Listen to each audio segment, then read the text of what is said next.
Hey guys, right here, bringing you guys another YouTube video. Today we're going to be talking about what to spend your gems on as a free-to-play player. So in this game, you only have limited income of gems as a free-to-play player. There's only so many gems that you'll be able to accumulate. And then after that, the income that you get for gems is very, very low and very, very RNG dependent. So a lot of the time you have this just limited income, and I'm going to be talking about what, in my opinion, are the best ways to spend that limited income in order to keep up with progression with players that are spending and be able to improve your quality of life in this game as much as possible. Azur is a very free-to-play friendly game. It doesn't require any money to be able to get all of the ships. Most of the spending that people do in this game is either for quality of life upgrades or cosmetics. Cosmetics being the main thing that people buy, you know, skins and rings.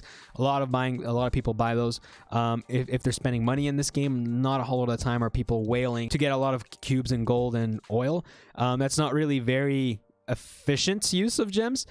So luckily, actually it's a very free-to-play friendly game. It's very, very easy to keep up and get every single ship as a free-to-play player. So I'm just going to go through the quality of life upgrades that are, in my opinion, the most important ones to get as a free-to-play player. So as a free-to-play player, you have about 250 gems per chapter clear from your missions, and then on top of that, you'll have some new player missions and some other random stuff. So you'll roughly have around 4,000 gems to play with. Number one best way, in my opinion, to spend your gems are buying dorm slots. Now, dorm slots are very important for two reasons. One, they increase your experience over time. So this is just passive experience gain in the dorm. So you have that, so you have experience. It also improves morale. When you unlock the second floor of the dorm, which I will also talk about, these slots will actually mirror how many slots you have in the first floor.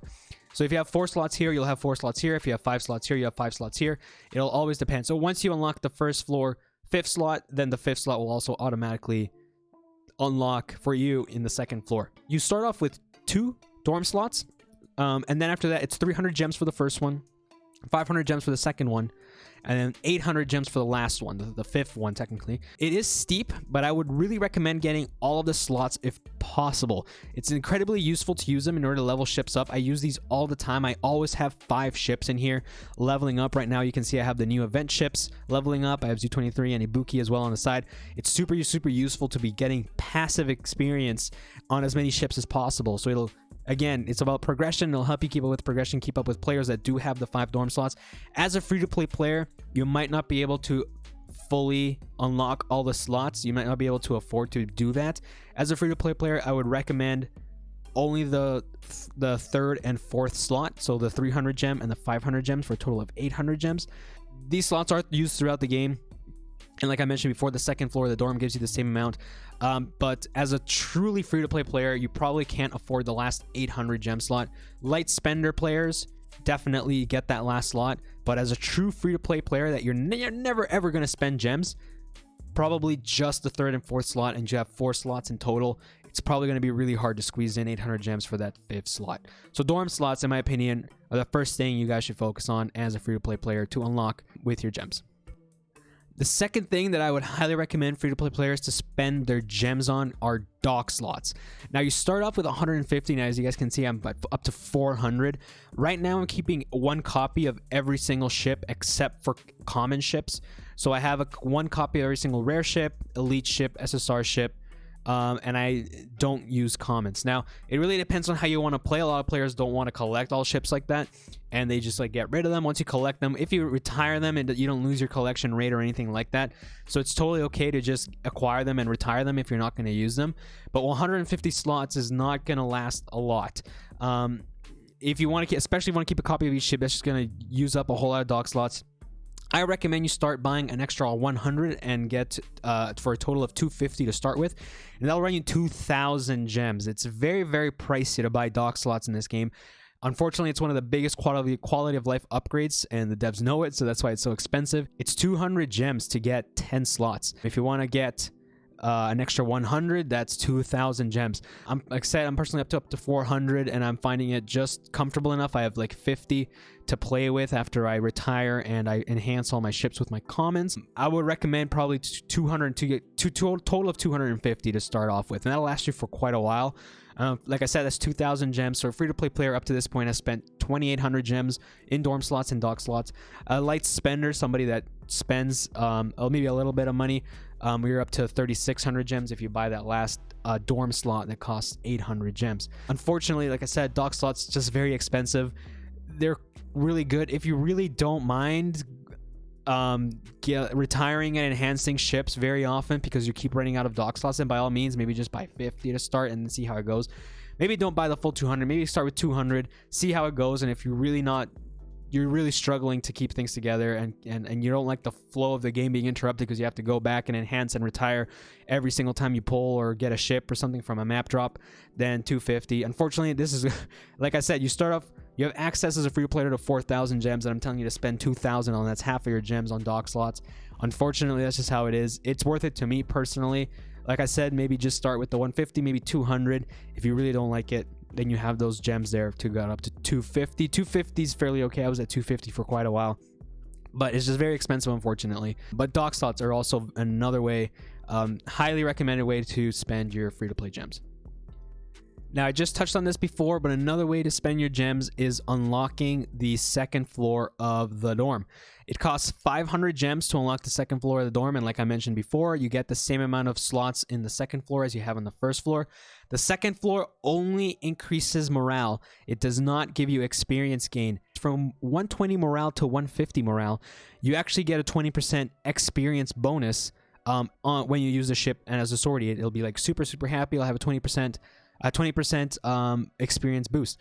So it's helpful because when you're farming or you're using ships to farm, like right now I'm farming for FDG. I have Turpitz, Zeppi, and Bismarck in here because I want them to be at full mood, full 150, because I want that 20% experience in order to make farming for the PR2 ships easier.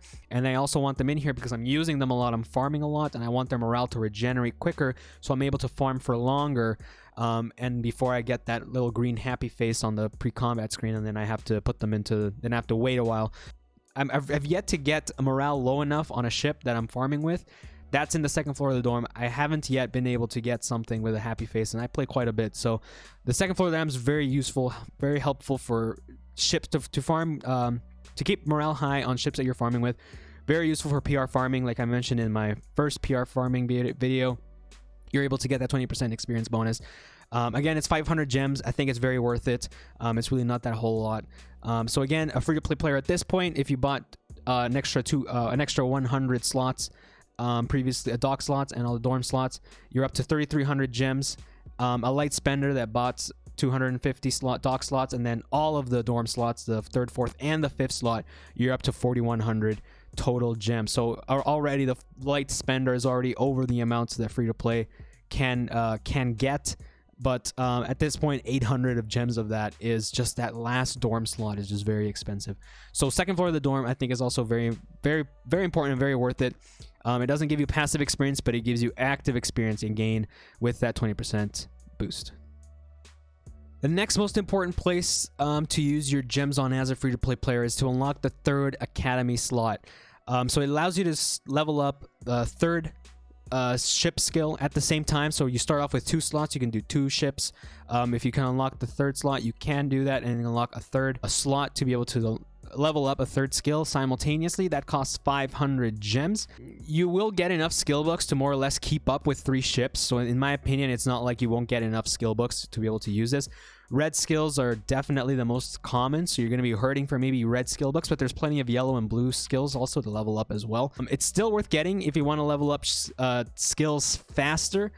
However, in the end game, you do kind of run out of relevant skills to level up. I have multiple friends that at this point are just leveling up the skills of random ships that they don't even use, simply because they're just leveled up all the skills of all the ships that they already want to use. As a truly free-to-play player, if you're truly free-to-play, this is kind of skippable. It really depends on what you prioritize.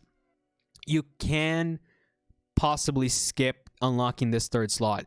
Like I said, it really, in the very long run, you do run out of important ship skills to level up. In my opinion, I mean, I did it simply because I want to be able to always have 3. Like, it's super super convenient to have the 3 slots open and be able to, whenever I want, level up the skills of 3 ships at a time. For me, it was important for me, and I did get it. I also spend money on this game. But as a truly free-to-play player, if you're never going to spend money, this is potentially one of the places that you can skip. It's not the biggest quality of life upgrade. It is a quality of life upgrade, but it's not huge. You know, you're just going to be slightly behind on leveling up your skills. If there's a bunch of new ships that are coming out that you want to use, you're going to be a bit that much slower in leveling up the skills of those ships. So if there is somewhere to maybe take a shortcut to save up gems for something else, this would be here. This and the last storm slot would be the 2 places for a total of 1,300 gems. If you do want to get this storm slot, a free-to-play player at this point would have spent 3,800 gems. A light spender would have spent 4,600. If you do want to skip it, then a free-to-play player is still at 3,300 gems spent. So you still have, you know, 700 gems roughly to play with as a free-to-play player. Light spender, you're well over that point. At this point, you're well over 4,000. Really not that much though. You know, you're at 4,600. You have 40,000. You get 4,000 for free. A light spender just has to buy maybe the $5 pack, and they can get every single quality of life upgrade that I've covered so far. But this last category is going to be the make or break for a lot of people, and that category is, of course, skins and rings. Now, free-to-play player at this point, like I said, if you didn't buy the Academy slot, you're at 33. You're at 700 gems. That really kind of limits what skins you can get. Not a whole lot for 700 gems. You can buy a ring for 700 gems if you wanted to. They cost 600, so you can buy an extra ring. You do get 1 ring for free. But yeah, so this is where the majority of people's gems are. You want to spend them on. You want to spend all 4,000 gems in this shop, but you're just going to be so far in terms of progression. Your quality of life is going to be garbage. You're going to hate playing this game because you're going to be so far behind. And it's hard. It's hard to make that balance. If you don't, like I said, if you can live without the 3rd Academy slot, you can live without the last dorm slot. You'll have some gems to play with. In here, you'll have just maybe roughly 700. There's some skins that you can potentially get for 700. I think there's some like 680 ones. You have, Hiryu's.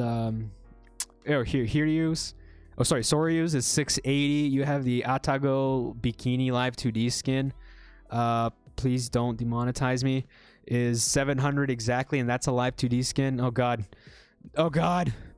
Okay, but yeah, as a free-to-play player, you'll have enough for maybe 1 skin, maybe 1 ring, or 1 ring. Honestly, if you skip some of the other stuff, the last dorm slot, the last Academy slot, a light spender will obviously have a lot more flexibility, but that's just how it is. All right, so let's say that you're a light spender, or you're a free-to-play player that decided to turn into a light spender. What's the best bang for your buck? So in my opinion, the first thing you should buy is the trade license at the very right over here. It gives you 500 gems right off the bat, and then every single day for 30 days after that, you will receive 1,000 gold, 200 oil, and 1 cube. Multiply that by 30 days, you end up getting 30,000 gold, 6,000 oil, and 30 cubes, which is very worth it. And then on top of that, you get the 500 gems on top of that. Very, very good value for your money there. After that, you should be buying every single, whichever gem tier pack that you want, however much you want to spend. You should buy each of these once. So I still have the first 2 available with the double. I've already bought these, so they don't have the double anymore. But this is the best bang for your buck in terms of gems by far, because the first time that you buy each of these tiers, you get double the amount of gems. So it's very, very, very good. After that, let's say you just went all out. You just bought all of these gem packs and you don't have the double bonus anymore. After that, you want to buy these lucky bags. So every event, Yostar will release one of these lucky bags. Right now, there's 2 events. We've got 2 lucky bags. You have a Christmas lucky bag and I call it Shugatsu, but it's the kimono skins you have from 2020 and 2019. So this will give you a 1 random skin, 2,000 gems roughly, and then a bunch of other smaller stuff that's kind of, you can just basically ignore. The big things is the random skin and the 2,000 gems. So after this, after the double gem packs, these are your best bang for your buck. The value is there with the skin. Obviously, this is better if you want a lot of the skins that are available in the pool. So in this case, it'll actually tell you which ones are in the pool and what percentage to get each of them are. If you want a lot of them, this is a great value. If you just want gems, it's not the greatest. If you only want 1 skin, it's not the greatest, but it is the best bang for your buck after the double gem packs. After that, nothing else is really worth buying. Don't ever buy any of these, like level 10 pack, level 20 pack. None of these are worth it. Absolutely never buy any of these. The only one that's maybe worth it was there was a 99-cent pack that I bought. It just gave me 60 gems, whatever. It's like $1. But yeah, if you want to get the most bang for your buck, the trade license, the double gem packs, and then the lucky bags in that order. Past that, it's really hard to whale. If at that point you probably don't care about bang for your buck. If you're just like came in and bought all this out and then bought this, you probably don't care about bang for your buck. Just buy the $80 gem pack then. At that point, I mean, what's the point? What's the point of pretending? But yeah, that's what you should be spending if you're a light spender. So I hope this video helped some of you guys out, both free-to-play players and light spenders alike. Like I mentioned earlier, you have a limited income as a free-to-play player. These are the best ways, in my opinion, to spend your limited income in order to keep up with your progression and improve your quality of life. Azur Land, in terms of gameplay and progression, is very free-to-play friendly. There's not a lot that you can buy in order to improve progression or anything like that. It's all cosmetic. Skins and rings are the big ones. If you follow kind of the outline that I put out, you're going to have about 700 gems to play with if you skip the academy slot and the last dorm slot. Still not a whole lot, but enough to maybe get one skin, maybe one ring, depending what you want. But anyway, hope this video helps you guys out. Thank you guys so much for watching. Check out my Twitch stream at twitch.tv/Jordo1. If you guys have any questions or any comments about the video, feel free to leave it down in the comment section down below, and hit the subscribe button. It will really mean a lot to me. Thank you so much for watching. Again, I'll catch you guys in the next one. Take care. Peace out.